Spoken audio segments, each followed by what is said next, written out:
से 90% यहाँ बीमारी आने के चांसेस क्या हो जाते हैं, कम हो जाते हैं। आता भी तो हम कंट्रोल कर लेते, लेकिन आपने ये काम नहीं किया। जमीन को तो हम लोग भूल गए हैं, इसको क्या देना है, यूरिया और डीएपी डालो, उसके बाद चलो ऊपर डालना है। जब यहाँ बीमारी लगती है और ये नीचे गिरता है, और जब फंगस जमीन में लिविंग है, आप ट्रीटमेंट यहाँ करेंगे तो ठीक वैसा ही हो गया कि जैसे आपका सर फटा हो, ब्लड सर से बह रहा हो, और डॉक्टर के पास जाइए और पूरे जिले का बैंडेज वो आपके पैरों पे लपेट दे और बोले मेरी मेहनत में कमी हो तो बताओ, मरीज बचेगा? मर जाएगा। क्यों? मेहनत तो किया उसने, लेकिन सही जगह पे मेहनत नहीं। जस्ट लाइक फार्मिंग में आप यदि भूमि शोधन करना शुरू कर देंगे, यहां इसमें बैक्टीरिया लाना शुरू कर देंगे, तो ऊपर रोगों का ग्राफ धीरे धीरे धीरे धीरे आप पाएंगे कि आपके खेतों में रोग और कीट दोनों कंट्रोल रहेंगे। इसके बावजूद चाहे पड़ोसी आप डाले या न डाले, इससे मतलब नहीं है, मत सोचिए कि पड़ोसी के खेत में तो आपके खेत में आएगी। हम सभी लोग एक ही साथ यदि बारिश में भींगे तो चार लोगों को बुखार आएगा, चार को छींक आएगी, चार को कुछ नहीं होगा। बारिश एक थी, मौसम एक था, भीगे सभी, लेकिन सबकी रोग प्रतिरोधक क्षमता अलग अलग है। जस्ट लाइक खेत की भी। तो हमें क्या करना है? पहला काम, हमें अपने खेत में बैक्टीरिया की मात्रा को तेजी से बढ़ाना है। यदि बैक्टीरिया आप लेने जाए तो मार्केट में बहुत है, राइजोबियम है, सुडोमोनास है, एरिथ्रोमेक्टर है, बहुत सी प्रजातियां हैं, आप उसको लेके डाल सकते हैं। लेकिन यदि आप बैक्टीरिया एक एक बैक्टीरिया खरीदेंगे तो बहुत ज्यादा महंगा पड़ेगा। इसके लिए हमने ग्रीन प्लैनेट बायो प्रोडक्ट जो फर्म है जो आपके साथ काम कर रही है धारा को बचाने के लिए, इन्होंने एक प्रोडक्ट बनाया प्रीमियम। ये बैक्टीरिया का संसार है, करोड़ों बैक्टीरिया इसमें डाले गए हैं। इसे क्या करना है, इसे आप जब भी जमीन की पहली जुताई करें तो ध्यान रखें, खेत में जब नमी हो तो इसको 1 एकड़ में 1 लीटर डाल दें। इसको 2 लीटर 3 लीटर 4 लीटर भी डालेंगे तो ये नुकसान नहीं करेगा। ध्यान ये रखना है कि डालना इसी जमीन पे है, पौधे के ऊपर इसका कोई काम नहीं। गोबर की सड़ी हुई खाद में मिला लीजिए, पानी जा रहा है उसमें छींट दीजिए, किसी तरह ये जमीन में जाना चाहिए। अब इससे क्या होगा, आपके खेतों में जो है बैक्टीरिया धीरे धीरे ये क्या करता है, जैसे मिट्टी के टच में होगा 2 घंटे के बाद ट्रिपलिंग उड़ान में अपनी जनसंख्या को बढ़ाना शुरू करेगा। एक चीज और याद रखिएगा, न तो मिट्टी में बैक्टीरिया एक ही दिन में मर जाता है और न ही एक ही दिन में जिंदा हो जाता है। कोई किसान यदि खेती कर रहा है, बहुत साल से केमिकल कर रहा है, वो चाहे कि हम ऑर्गेनिक कर लें, इस साल कुछ नहीं डालेंगे तो ऑर्गेनिक हो जाएगा, तो ये संभव।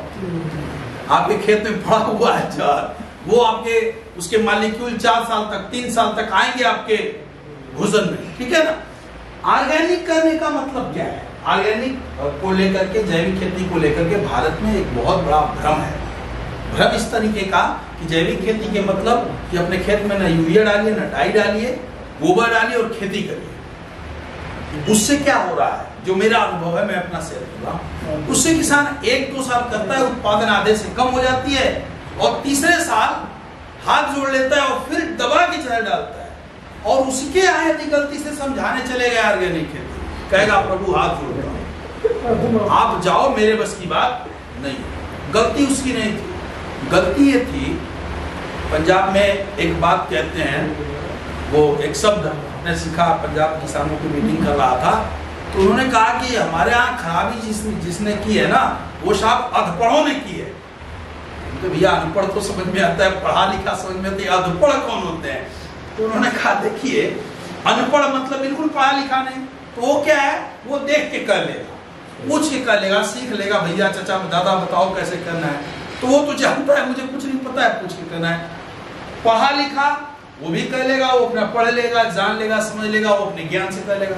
अधपढ़ कौन है? न तो ज्यादा पढ़े लिखे हैं और न कम पढ़े लिखे हैं। वो न ज्यादा पढ़े लिखे हैं न पढ़े लिखे हैं, मतलब एक लिमिट तक पढ़े लिखे हैं, कम पढ़े लिखे हैं, उन्हें अधपढ़ कहते हैं, पंजाब की वर्डिंग।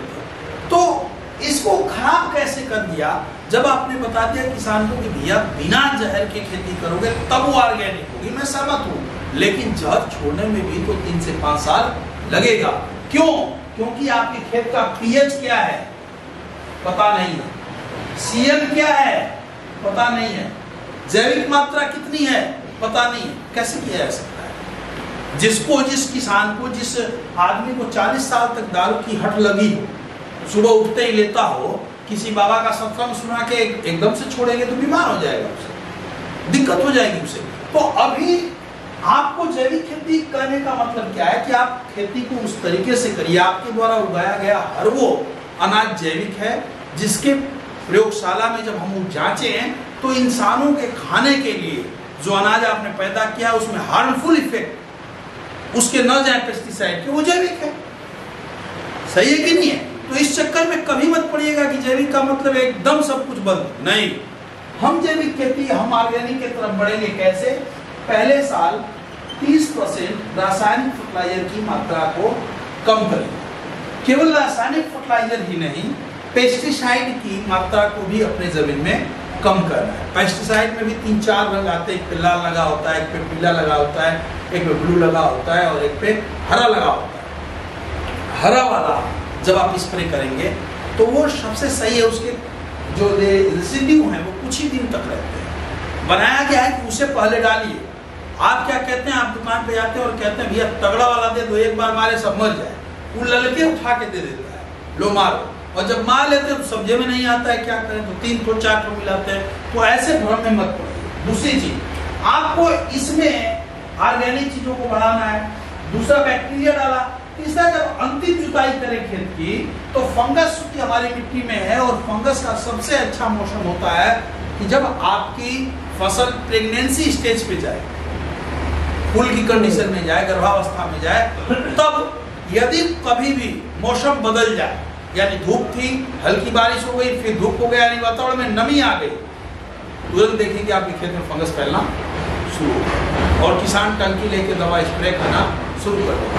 उसके लिए रूट गार्ड 2 किलो प्रति एकड़। यदि आप आलू कर रहे हैं तो इसको 4 किलो भी डाल सकते हैं। 2 किलो प्रति एकड़ खेत की अंतिम जुताई में इसे बढ़िया से छींट करके, बना करके और फिर जो भी फर्टिलाइजर डालते हैं 30% कम करके डाल दीजिए। इससे क्या होगा, आपके खेतों में बहुत सारी चीजें कंट्रोल रहेंगी। पौधे की 4 कंडीशन होती है। पहला, जब वो उसे बोया जाता है सीड, तब वो शुरू में माँ के शक्ति से बढ़ता है 21 दिन तक। 21 दिन तो शुरुआत का जो 21 दिन तक पौधा होता है, जब तक पौधे की पत्तियां ग्रीन नहीं हो जाती, बड़ी नहीं हो जाती, तब तक वो प्रकाश संश्लेषण की क्रिया कर नहीं पाता है, भोजन बनाता नहीं है। तो उसे जमीन की शक्ति चाहिए बढ़ने के लिए। आप यदि जमीन को शक्ति देंगे, जमीन आपकी शक्तिशाली रहेगी, तो क्या होगा, 60 दिनों में लिया था वो 2-3 तुड़ाई में आपको देंगे। अब उसके बाद कहते हैं कि कुछ हमें दो तो हम कुछ दें। आप क्या करते हैं, वही रासायनिक फर्टिलाइजर दबा के दे रहे हैं और कह रहे हैं कि मिर्च टेढ़ी हो रही है, टमाटर टेढ़ा हो रहा है, तो बैगन टेढ़ा हो गया है, तो ये छोटी हो रही है, होता है ना। अब आलू में क्या होता है, आलू में 3 दाने 2 दाने बड़े बड़े होंगे और बाकी सब छोटे छोटे। It is the deficiency of calcium, iron and boron.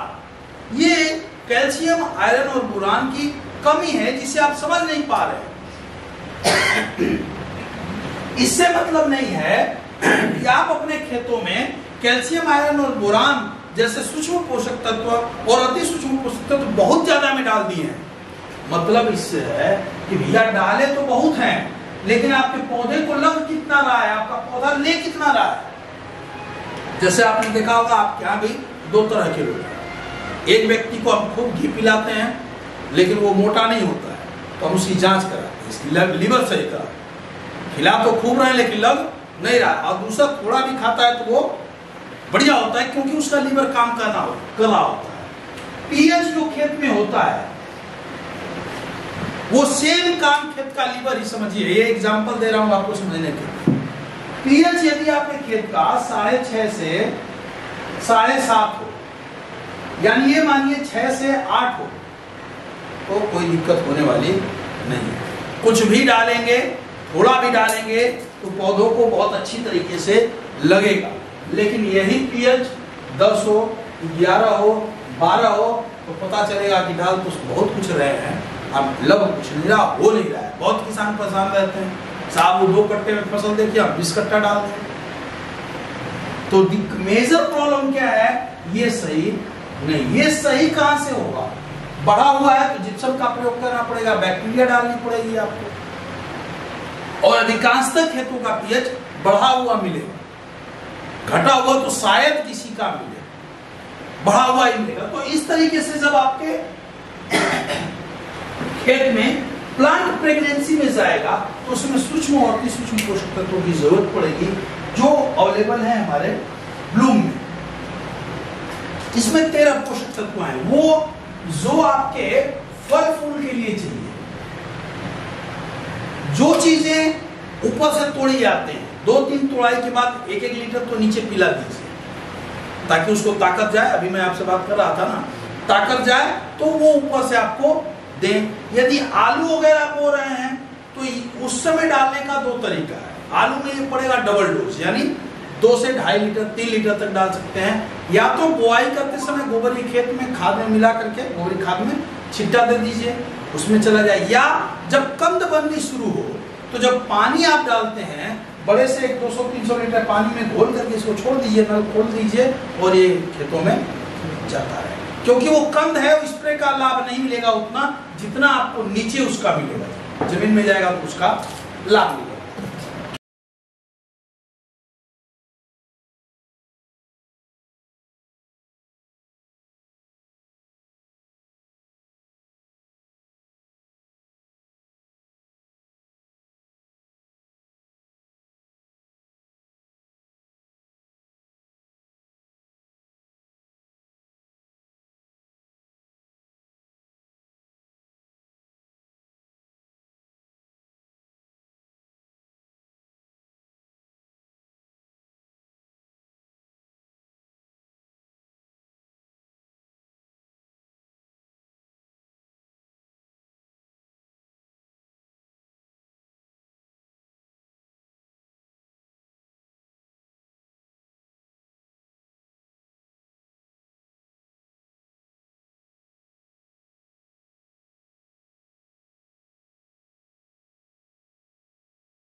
लोगों से मैं मिला हूँ कि उन्होंने हमारी दवाओं को अपने खेतों में डाला, वीडियो भी है यूट्यूब पे, देखेंगे तो आप भी हंसेंगे।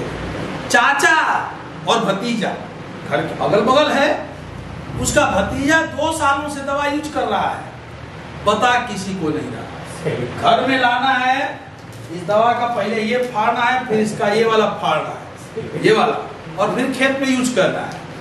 एक ही साथ है दोनों के खेत, इसके खेत में पौधा एक भी नहीं मर रहा है, उसके खेत में पौधा मर रहा है, बेचारा परेशान है, लेकिन उसी का भतीजा उसको बताने को तैयार। ये गार्ड प्लानिंग की उसने मुझे फोन किया, मैं कहा महंत मैं तो यही हूँ बगीचा ब्लॉक में, छत्तीसगढ़ की बात है। कहा सर बगीचा में किसके यहाँ है? मैंने कहा आनंद क्या? बोले वो तो मेरा भतीजा है। मैंने कहा तुम समझो क्या है, इसके यहाँ दवा मिल जाए? बोले महाराज बताता नहीं है, और वो हमसे ऑनलाइन दवा मंगाया था। तो गए उसके खेत में, तो उसने बताया कि ये दोस्त 3 साल से यूज कर रहा है और बताया नहीं आज तक। हम परेशान थे, देखिए आपका नंबर खोजते खोजते तो आपसे दवा ले आया, हमारा पौधा एकदम ठीक हो गया। तो हमारे भारत में ऐसे भी लोग हैं जो इसे यूज करने के बाद इनार में डाल देंगे, कुएं में, कोई ना जान पाए। तो इसके लिए कंपनी ने कहा कि यहाँ एक अपॉर्चुनिटी छिपी हुई है, बिजनेस छिपी हुई है। भारत में आज भी 75% से प्लस लोग एग्रीकल्चर पे डिपेंडेंट है, यानी एग्रीकल्चर रिलेटेड या तो बिजनेस कर रहे हैं या खेती कर रहे हैं। 75% जनसंख्या हमारी खेती कर रही है और हम खेती पे ही काम कर रहे हैं। हमारा ध्येय ये है कि किसान को सही जानकारी सही समय से दे दी जाए। आप जब आईडी बनवा लेते हैं, आईडी कार्ड आपके पास होता है, तो 25 से 30% केवल दवाएं ही सस्ती नहीं मिलती हैं, बल्कि आपको एक बिजनेस अपॉर्चुनिटी मिलती है। आपके खरीदे गए पहले 5,000 तक का माल खरीद लीजिए, आपकी आईडी ग्रीन हो गई, कभी भी खरीदेंगे होलसेल रेट पे आपको माल मिलेगा। दूसरा, आप यदि चाहते हैं बिजनेस करना, तो आपके द्वारा बताए गए जितने भी किसान हैं, आपके द्वारा बताए गए जितने भी किसान यूज करेंगे, आपकी टर्नओवर का लगभग 10% पैसा भी आपके घर आएगा। आपने उसे बताया कि भैया हमने ये खाद डाली है, और वो दवा लाता है, यूज करता है, तो उसका भी पैसा एक समय के बाद आपको मिलना शुरू होगा। तीसरा, इस बिजनेस को कोई भी व्यक्ति 50,000 रुपए डाल करके अपने घर पे इन दवाओं को ले सकता है, उसे किसी भी प्रकार के लाइसेंस की जरूरत नहीं। 50,000 रुपए आप डालेंगे, जो दवा आप पसंद करेंगे वही मिलेगी। 50,000 रुपए की दवा ये, प्लस आपको 16% एक्स्ट्रा कंपनी देगी, यानी 8,000 रुपए का ये 16% कंपनी आपको देगी, यानी आप हमारी दवा केवल रख रहे हैं तो 8,000 का फायदा है। मीन्स यदि कार्ड बनाए हुए लोग आपके यहाँ से आकर के 50,000 की दवा ले रहे हैं, तो 8,000 रुपए का फायदा आपको हो गया। ठीक है, इसी तरह अब लाइसेंस आने के बाद अभी धीरे धीरे शुरू हो गया है। 15 लाख रुपए जब आप डालेंगे, आपके पास बढ़िया जगह होनी चाहिए, एग्री का लाइसेंस होना चाहिए, जीएसटी होना चाहिए, तो आपको कंपनी जी प्लानेट करके एक स्टोर देगी। जी प्लानेट करके एक स्टोर देगी जो तहसील में एक होगा, और आप ही के यहाँ से पूरे तहसील में माल इसका रोटेट होगा, घूमेगा। कोई व्यक्ति 50,000 रुपए डालेगा तो डालेगा वो कंपनी के खाते में, आर्डर वो कंपनी को लगाएगा, लेकिन माल आप लेंगे। इसका 5% आपको मिलेगा, और आपके यहाँ उससे जो माल जाएगा उसका 10% आपको। तो इस तरह एक बहुत बढ़िया बिजनेस है। इसे आप चाहे करना तो बिजनेस कर सकते हैं, इसे आप खेती करना चाहें तो खेती कर सकते हैं। मजबूत और टिकाऊ है, बढ़िया लाभ हो रहा है। और 3 साल पहले मैंने केवल 2 प्रोडक्ट सबसे पहले इन्हीं को दिया था। खरखोदा में ये आए थे हमसे मिलने, 2 प्रोडक्ट आज भी याद है, 2 प्रोडक्ट दिया था। आज यहाँ 10 लाख 15 लाख से ऊपर का टिकट है। जिस बंधे गोभी में जिसकी फंगस अच्छी दवाइयाँ नहीं रोक पाती हैं, जब वो फेल हो जाते हैं, तब सुधीर भैया काम आते हैं और लोग यहाँ से आके दवा ले आते हैं। और इसके अलावा आपका कोई समस्या हो, आपका कोई दिक्कत हो खेती रिलेटेड, तो मैं हूँ उस पर डिस्कस करेंगे। कि घी आप यहाँ गर्म करते थे और महकता पूरे राउंड में था, 100-200 मीटर में महकता था, सही है ना? और फिर हम दोनों मर के फिर इसी में मिल जाते थे। ये क्रम सदियों से चला आ रहा है और आगे भी चलेगा। इसलिए चलेगा कि इन फ्यूचर कोई ऐसी टेक्नोलॉजी नहीं आने वाली है कि पहाड़ में हम मशीन बना दें, लगा दें तो एक तरफ पहाड़ कटना शुरू होगा, एक तरफ से चावल और एक तरफ से गेहूं गिरेगा। It is not possible. चाहे विज्ञान कितनी भी तरक्की कर ले, हमें जो भोजन चाहिए तो वो धरती मां के गर्भ से निकलेगा। ये तो क्लियर है। अब पुराने जमाने में या 40-50 साल पहले की कंडीशन को देखें तो 1985 को यदि पढ़ें तो 1985 में एक कटोरी, केवल सिंगल एक कटोरी पालक का साग आप खाते थे और जितना आयरन आपको मिल जाता था, जितना कैल्शियम आपको मिल जाता था, जितना विटामिन मिल जाते थे, आज साइंस ये कह रहा है कि यदि आज उतना आयरन उतना कैल्शियम आपको चाहिए तो इस स्टेट में 26 कटोरी आपको उतने ही सेम कटोरी जो 1985 में एक खाते थे, आज की बात करूं, आज हम 2022 में हैं, 2022 में उसी को 26 कटोरी खानी पड़ेगी। उतना आयरन उतना कैल्शियम उतना मैग्नीशियम और उतना पोषक तत्वों के लिए। इसमें भला ये था कि केवल मिनरल्स मिलते थे, लेकिन इसमें ये है कि आपको पॉइजन भी मिलेगा। सही है कि नहीं है? पॉइजन भी इसमें मिलेगा। ठीक है। ये हुआ कैसे? खेती का स्ट्रक्चर, आप आज परेशान हैं खेती को लेकर के, आप ही नहीं परेशान है, गवर्नमेंट परेशान है, सरकार परेशान है। नहीं तो मेरा पर्सनल रिलेशन कुछ नहीं है मोदी जी के साथ। वो लाल किले की प्राचीर से क्यों कह रहे हैं कि किसानों को जहर डालने का अधिकार नहीं है या आप अपने खेतों में जहर मत डालिए, ऐसा बोला जा रहा है। हर स्टेट गवर्नमेंट कह रही है कि आप ऑर्गेनिक फार्मिंग करिए। उसके पीछे के लॉजिक को समझिए। इसे यदि आप समझ जाएंगे तो आगे की चीजें अपने आप सारी चीजें क्लियर होंगी। हमारी जमीन, मिट्टी, इसमें दो चीजें हम कहते हैं। एक को कहते हैं उपजाऊ मिट्टी और एक होती है मिट्टी। मिट्टी का मतलब ये हो गया, उपजाऊ मिट्टी हो गई जहां पे बैक्टीरिया का वास हो, जीवाणु हो। हमारी खेत की मिट्टी को यदि 1 ग्राम आप ले और उसे टेस्ट कराएं तो 1 ग्राम मिट्टी में 10 करोड़ से अधिक बैक्टीरिया रहते हैं। यदि स्वस्थ मिट्टी हो जंगल की तो 10 करोड़ से ज्यादा बैक्टीरिया। ये बैक्टीरिया ही आपके खेत में अवेलेबल पोषक तत्वों को अनअवेलेबल फॉर्म में जो पोषक तत्व होते हैं उसे अवेलेबल करते हैं।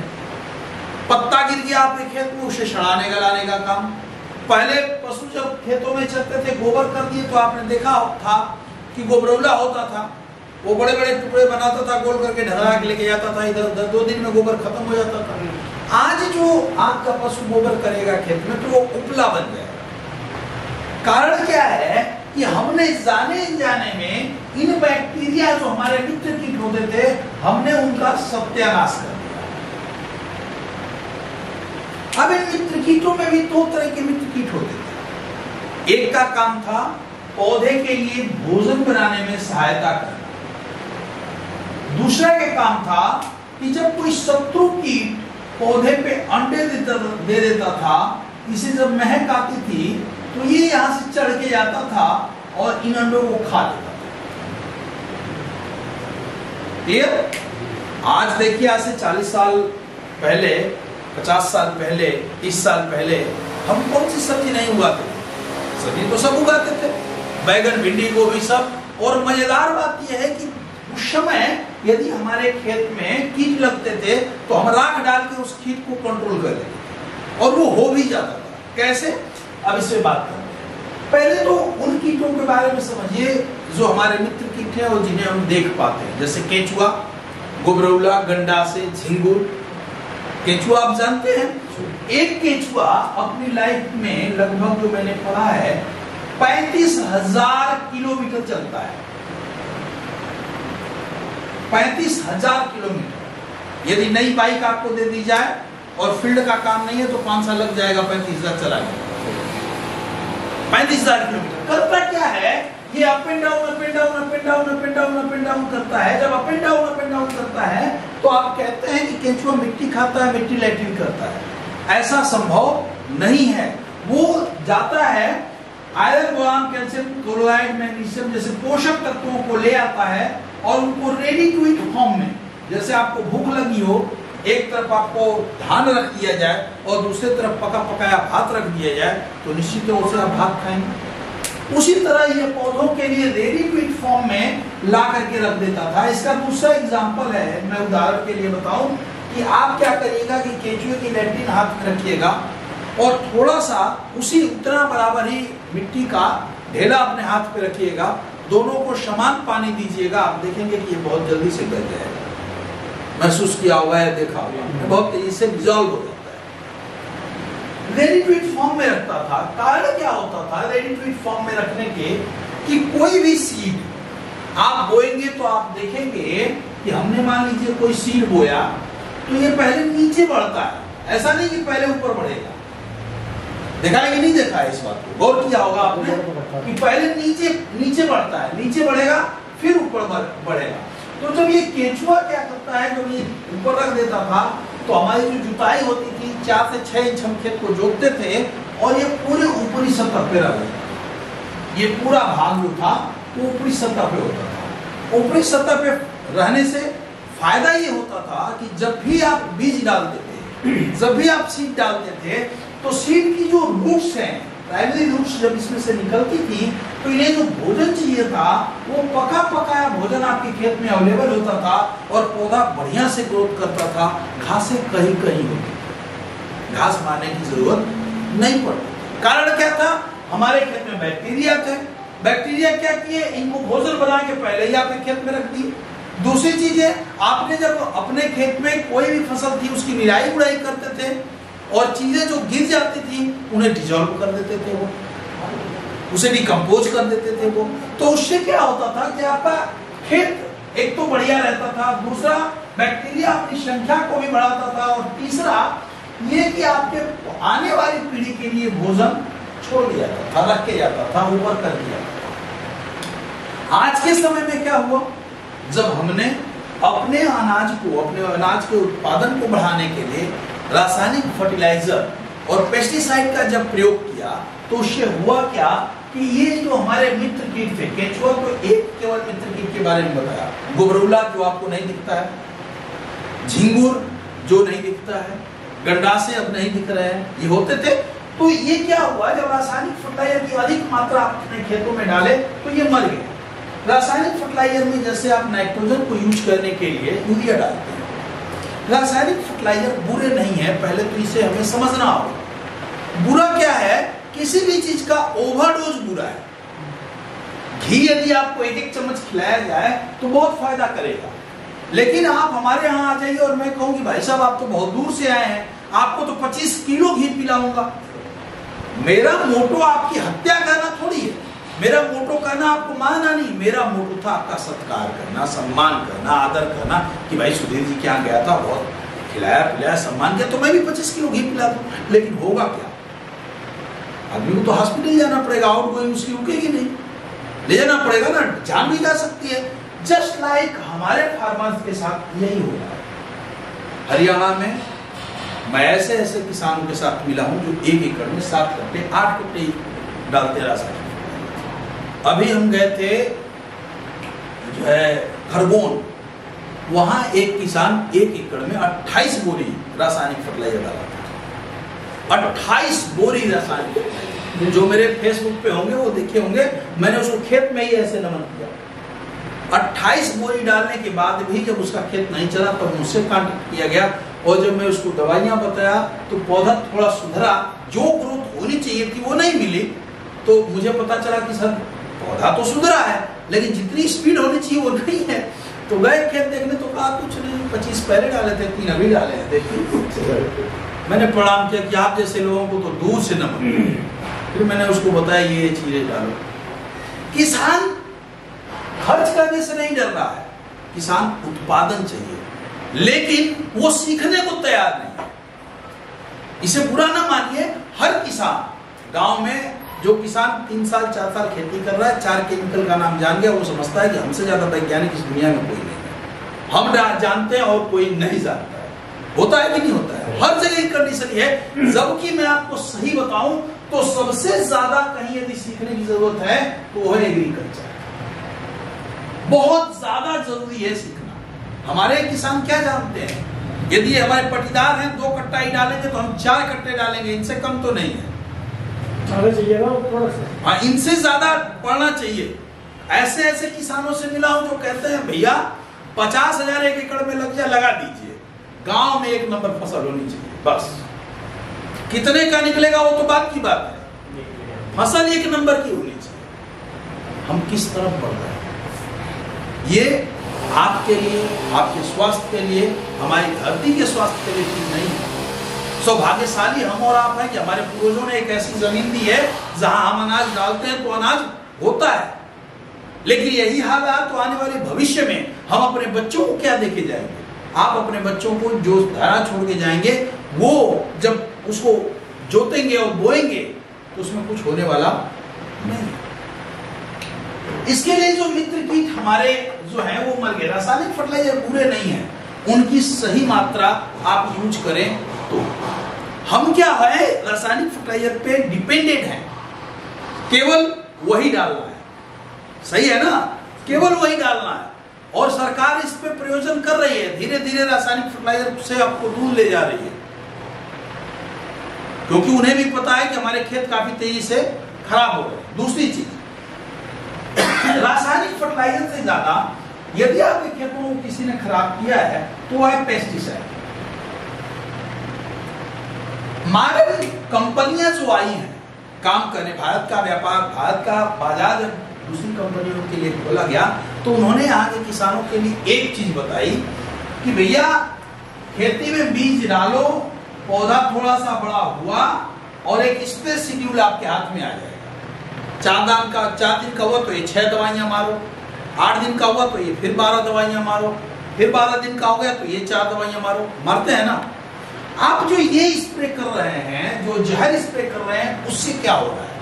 पहले हमारे खेत में जो कीट थे, जो मित्र कीट थे या जो रोग था, रोग से जो परेशान है, उनसे कैसे बचाया जा सकता है? देखिए, इस खेत की मिट्टी में जितना बैक्टीरिया होगा उतना फायदेमंद रहेगा। जितना बैक्टीरिया होगा उतना फंगस कम आएगा, जितना बैक्टीरिया होगा उतना कीट पतंगे कम लगेंगे, जितना बैक्टीरिया होगा मिट्टी पोली होगी, जितना बैक्टीरिया होगा जड़ों का विकास बढ़िया होगा। जड़ों का बढ़िया विकास हुआ तो प्लांट अपने आप बढ़ेगा, गिरेगा नहीं। जितना ज्यादा जड़ का विकास होगा उतना ज्यादा आपके खेतों में कार्बनिक मात्रा बढ़ेगी, क्योंकि आप तो फसल काटते हैं, जड़ थोड़ी काटते हैं। तो जड़ें क्या होती हैं? सड़ती हैं, बैक्टीरिया सड़ाएगा उसको। दूसरी चीज, बैक्टीरिया क्या करता है, एक तो गुड फंगस जो होती है वो बैड फंगस को कवर करती है, वो नहीं होने देती है। जैसे आप आजकल बहुत सारे जो सब्जी के किसान हैं वो फंगस से परेशान है, उगठा लग जा रहा है, खड़े खड़ा सूखने लग रहा है, जैसे भाई साहब हैं या बहुत सारे किसान हैं जिन लोगों ने मिट्टी का ट्रीटमेंट किया, बैक्टीरिया को मिट्टी में बढ़ाया, वो पानी हुआ, पानी सबके लिए एक साथ हुआ है। जिन लोगों ने ट्रीटमेंट करके बोया है उनकी फसल उसी तरह खड़ी है, और जिन्होंने नहीं ट्रीटमेंट किया है उनकी फसल खत्म हो गई, काली हुई और खत्म हो गई। अब ये टोटल मिट्टी जो है बैक्टीरिया पे डिपेंड है, और आज अपने खेत की मिट्टी को चेक कराएं तो कुछ जो रिपोर्ट आई है वो शायद 10 लाख के आसपास बैक्टीरिया आपके खेतों में बचे। होने कितने चाहिए? कम से कम 1 करोड़ हैं, कितने? 10 लाख। उत्पादन कहां से होगा? जिस जमीन को 2 मरियल बैल लकड़ी के हल से जोत लेते थे, आज 65 हार्स पावर का ट्रैक्टर जा रहा है और कह रहा है भैया खेत में पानी लगा लो, हल नहीं लग रहा है, मिट्टी इतनी हार्ड हो गई है। इसे सही करना होगा तो हमें अपने खेतों में बैक्टीरिया को बढ़ाना होगा। बैक्टीरिया आपके खेत में जितना बढ़ेगा उतना ज्यादा आपको फायदा होने वाला है। केंचुए को गलती से भी मत मारिए, केंचुआ फ्री का ट्रैक्टर है, आपकी मिट्टी को पोली कर देता है। और यही नहीं, इसके बहुत सारे फायदे हैं। इससे आपका भूगर्भ जल मेंटेन होता है, जो जब पानी का स्टेटा है वो भी केंचुआ से मेंटेन होता है, क्योंकि इन्हीं के जो स्रोत हैं उसी से पानी सोखती है धरती। आज देखिए गर्मी के दिनों में गांव में 10 हैंडपंप है तो 2 पानी देते हैं, 8 छोड़ दे रहे हैं। क्या हुआ? भूगर्भ जल नीचे जा रहा है। तो ये यही नहीं काम करते, बल्कि पेस्ट मैनेजमेंट के लिए कितना बढ़िया काम है। जब कोई शत्रु कीट आपके खेत में अंडे देता है तो मित्र कीट यहाँ से चल के जाता है, उसको एक गंध आती है और वो शत्रु कीट के अंडे वो खा लेता है। जैसे आपके खेत में एक कीट होता है, आप देखे होंगे, गोल सा कीट होगा, उस पे लाल रंग का, उस पे काले काले धब्बे होते हैं। वो अंडों को भी खाएगा। लार्वा और प्यूपा यानी अंडा निकल करके जीव निकला तो उसको भी खा जाएगा। मैंने वीडियो भी आप लोगों को बना के दी है, वो भी खा जाएगा। इससे पहले जो हमारे पूर्वज खेती करते थे उनकी खेती का फार्मूला क्या था? जब यहां शत्रु कीट कोई अंडा दिया, मित्र कीट यहां से चला और इसको खा गया, कुछ अंडे बचे, उससे लार्वा प्यूपा निकला, वो कीट बड़ा हो गया, आपके पत्तों को नुकसान पहुंचाया। हमारे पूर्वजों ने देखा तो हमेशा राख को सुबह छीटा जाता था, सुबह शीत में हमने छीटा तो क्या हुआ कि यदि ये उड़ने वाला कीट था तो इसके पंखों पे पड़ गया, चलने वाला कीट था तो इस पे भी पड़ गया, ये चल नहीं पाया। तो गौरैया और चूजों का झुंड उतरता था आपके खेतों में और इनको बीन करके खा लेता था। Pest management without any money. हमने खेत में कीट को कंट्रोल कर दिया बिना किसी जहर के। आप भी स्वस्थ, हम भी स्वस्थ। तब हमारे बुजुर्ग कहते थे उत्तम खेती मध्यम बान, करे चाकरी अधम निदान। क्योंकि खेती को एक ऐसा बैंक माना जाता था कि 6 महीने में वो पैसे को डबल नहीं करती है, 100 गुना 150 गुना कर देती थी। एक चना डालिए 200 चना दे देती थी, है कि नहीं है? एक धान डालिए, देखिए एक धान पड़ा है, कम से कम चावल इतने ज्यादा निकलेंगे। तो वो उत्तम खेती इसलिए कहते थे। आज के समय में क्या हुआ? जब इन कीट कंट्रोल करने के लिए, कीटों कंट्रोल के लिए आप जहर का इस्तेमाल करते हैं तो IARI Indian agriculture research institute के आंकड़े हैं कि आपके द्वारा डाला गया जहर मात्र 1% किलो पे ही पड़ता है। क्योंकि जब जहर स्प्रे करते हैं तो ऐसा तो है नहीं कि हर जगह कीड़ा है। 1% भाग पे गिरा, 99% जो जहर है वो फल फूल पत्तों पे और फिर यहां से टपक करके नीचे आया। नीचे जब आया तो जहर का काम है मारना, वो मारेगा। उसने यहां शत्रु कीट को मारा, शत्रु कीट को गौरैया और चूजे खाए, उनका राम नाम शक्ति। आप देख लीजिए कितने बच्चे हैं वातावरण में, वो मरे। और दूसरा, जब जमीन पे गिरा तो ये मित्र कीट मरे। हम लोगों के बचपन में जब बारिश होती थी तो हम लोग घर से निकलना पसंद नहीं करते थे, क्योंकि पेड़ पे केवल केंचुआ दिखते थे। आज आपको केंचुआ खोजना हो तो 4 जगह देखना पड़ेगा, कहाँ केंचुआ है कहाँ नहीं है। तो इससे ये भी हमारे मित्र कीट मरे। और जब मित्र कीट मरे तो सारी समस्याएं हमारी धरा पे आई, सारी समस्याएं हमारे खेतों में आई। आज आप परेशान हैं अपने खेतों को लेकर, क्योंकि बीमारी बहुत आ रही है, कीट बहुत आ रहे हैं। क्या आपने कभी, आज हमारे किसानों का फोकस क्या था? हमारे किसान जो बुजुर्ग थे उनका फोकस धरा पे था। वो कहते थे माँ स्वस्थ होगी तो बेटा अपने आप स्वस्थ होगा।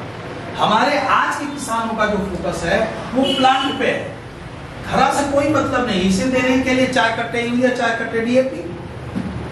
हाँ, नहीं तो ये आंकड़ा तो हर जगह सर्वमान्य है कि पड़ोसी जितना डाले उसका डबल डाल दो और फिर करो, और जो जितना देता है, जो स्प्रे जो बता दिया उसको डालते रहो। ऐसे खेती करेंगे तो हमेशा खेती घाटे में रहेगी। खेती को जानना होगा, समझना होगा, तब जाके आप खेती में प्रॉफिटेबल ले पाएंगे, फायदे कर पाएंगे। भेड़ चाल में चलेंगे तो खेती नहीं हो पाएगी, उससे आपको नुकसान होगा। अब इसके लिए हमें क्या करना होगा? देखिए, मॉडर्न जो कंपनियां आई जो जहर बेच रही है वो क्या कहती हैं कि आप पौधे को ये उगने दीजिए, उसके बाद कोई भी समस्या होगी हम डायरेक्ट दवा देंगे, इस पे स्प्रे करिए, आपका काम होता रहेगा। चाहे वो माइट हो गई, फंगस हो गया, कीट हो गया, पतंगा हो गया, दमादम डालिए। और एक साथ 8 दवाइयां दे देते हैं किसान को भी डालते रहिए। सही है कि नहीं है? अब यदि आपको सही नहीं खेती करना चाहते हैं, आप चाहते हैं कि आपकी लागत कम हो, उत्पादन ज्यादा हो और रोग कम आए, तो तो उसके लिए हमें फिर से अपना ध्यान मिट्टी की तरफ लाना होगा, उपजाऊपन इसका बरकरार रखना होगा। पहले इसको कितने % लोग ऐसे हैं जो खेतों में शोधित करते हैं? जमीन का शोधन कितने लोग करते हैं? सभी लोग किसानी बैठे हैं ना, जमीन का शोधन नहीं करते। क्यों? या तो हमें बताया नहीं गया या हमने इस पे पढ़ा नहीं। आप अब जनरल सी एक बात मैं बताऊंगा आपको, बोर तो नहीं हो रहे आप लोग?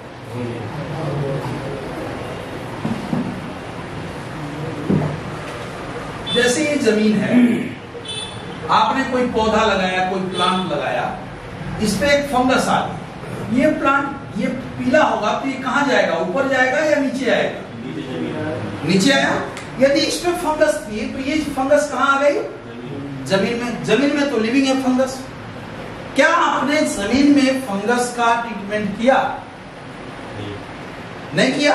अच्छा, यहां नहीं किया और आप सोच रहे हैं कि ऊपर हो जाए। फंगस कैसे? फंगस की बीमारी में आप कभी भी देखेंगे तो दिक्कत ये आती है कि कभी एक दवाई डाला नहीं काम हुई, दूसरा तीसरा चौथा डाल दिए नहीं भी, और कभी एक ही दवा में कंट्रोल हो जाता है। कारण क्या है?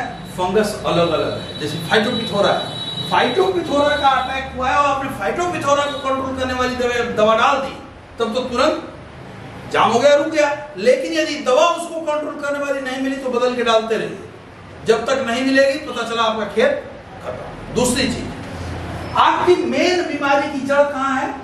जमीन में। जमीन में यदि हम फंगस का ट्रीटमेंट कर देते तो यहां आने के चांसेस 90